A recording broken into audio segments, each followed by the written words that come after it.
It's the NRT Insider on NRTV, where we talk directly to the artists about their latest projects, passions, and what's currently driving them in their ministry. Let's go inside on the NRT Insider, exclusively from NewReleaseTuesday.com.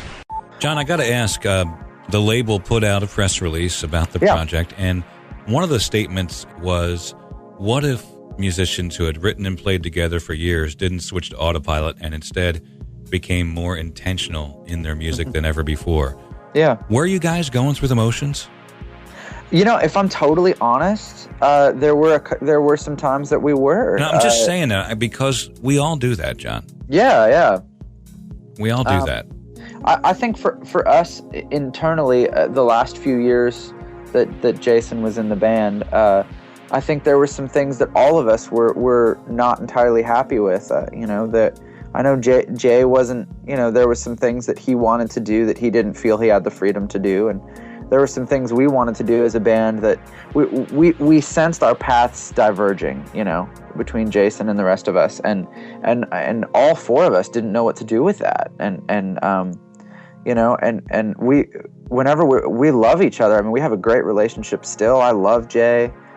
He's a great dude. He's one of my oldest friends, and so we just sensed this division kind of growing, not in a way that we fought a lot, but just that we wanted some different things, and so it was really hard for us to be effective, and so I think we just started phoning it in because we didn't know what else to do.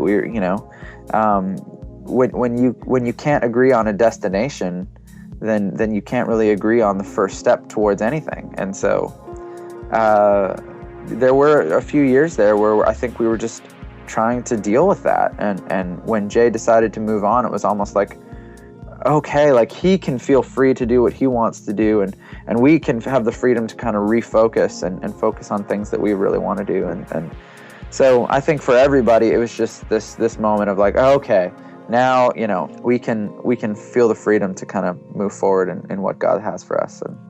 It's Faithful from Hawk Nelson. This is the NRT Insider. No matter how many